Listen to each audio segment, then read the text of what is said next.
Mula usaping pera at ari-arian, pamilya at personal na buhay hanggang sa mga usaping panlipunan, hihimayin natin yan para patas. New Gen of Experts sa magpapaliwanag ng ating mga dapat malaman.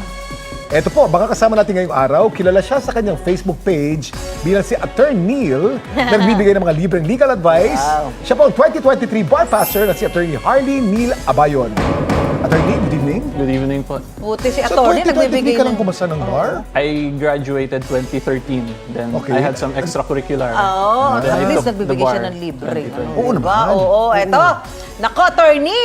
Mainit-init pa itong pag-uusapan natin. Baka nga nakita mo pa eh. Ang naging viral na isang screen recording ng public school teacher habang siya ay naka-live sa kanyang social media account. Yes po.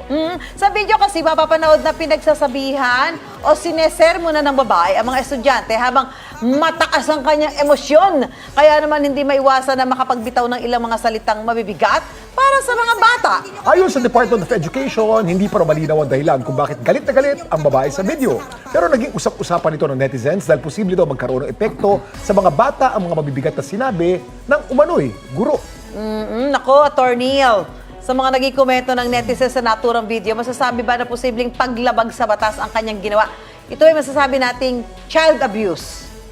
So, first po, I will define what is child abuse po dun sa ginawa niya. So, under RA 7610 po kasi, Section 3, letter B, any act by deed or words with intent to degrade, debase, or demean the intrinsic dignity or worth of a child. Simplihan po natin ang usapan, Attorney. Sige po. Ano pong gusto niyo sabihin? Ano pong sa Tagalog yun? Ano pong... So yung gusto ko po sabihin doon, Kuya Kim, kung napansin nyo, i-emphasize ko lang with intent to degrade, debase, or demean. May intensyon. Yes. So dapat po ma-establish na sinadya po yun ng teacher na para mapahiya yung mga bata, to Okay. degrade, to debase, or to demean their intrinsic worth or yung dignidad po nila as a child. Pero ang intention po ng teacher, gusto ko lang silang disiplinahin. Hindi ko naman sila dinidegrade. Na para sila ay Paano po mag-aral yun? mabuti, ganyan, oo. So sa ganun po kasi, that can be a valid defense. Pero kung makita po natin kasi dun sa circumstances, dun sa TikTok video po, yung teacher was live po sa TikTok, diba? Nakitang-kita po natin eh. So from that, kung ako po tatanungin, I think we can infer from her act na meron po yung intent to degrade, debase, or demean. So, kasi pwede naman po niya gawin privately, di ba? Pwede pong kasuhan si Hindi. teacher. I believe pwede po, possible. Pwede. Under RA Paano kung ang 7610. gusto niya, Kuya Kim, talagang para sa lahat ng... Kasi alang isa-isahin ko pa kayo, para sa buong klase to. Yes, so lahat po yun are considered as offended parties. Doon po sa nilabag niyang batas, ano pong parusa nun?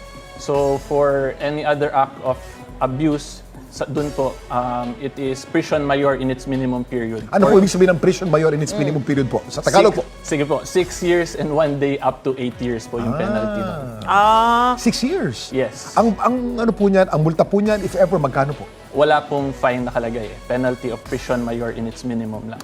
Sino po ang pwedeng kumaso sa teacher? Yung magulang po ba? Yung bata mga po ba? O estudyante. public?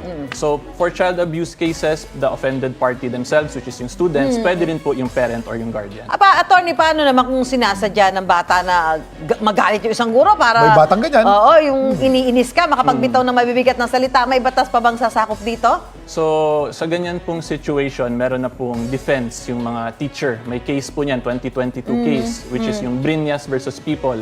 Sinabi po ng Supreme Court when the teacher will utter those abusive words in the heat of anger, valid defense po yun. Kasi considered po na walang intent. So parang yung crime of passion.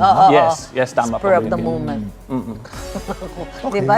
Yung sa sobrang galit, makukulit ang mga bata, bigla siya nakakapagbitaw, diba? Pwede po bang kumaso kahit na sinong netizen? Hindi pwede? Sabi, ako po Yung ay na-istorbo. Sa child abuse law po is nakalagay specifically offended party, the parents or guardians, or any social worker. Ang po. offended party po ay bata. Paano po makakapagkaso ang 11-year-old or 12-year-old? Yun po yung papasok yung parent or Na guardian. magulang. Ngunit kung 18 po, pwede na. Yes, pwede po. Attorney, maraming salamat. Thank you Maraming very much. salamat, At first time Attorney. po sa Dapat Alam Mo. Thank you. Sana po kayo magsawa. Oo, yan. At dito sa Dapat Alam Mo, himayin natin ang maiinit na issue dahil sa batas, Dapat Patas! patas!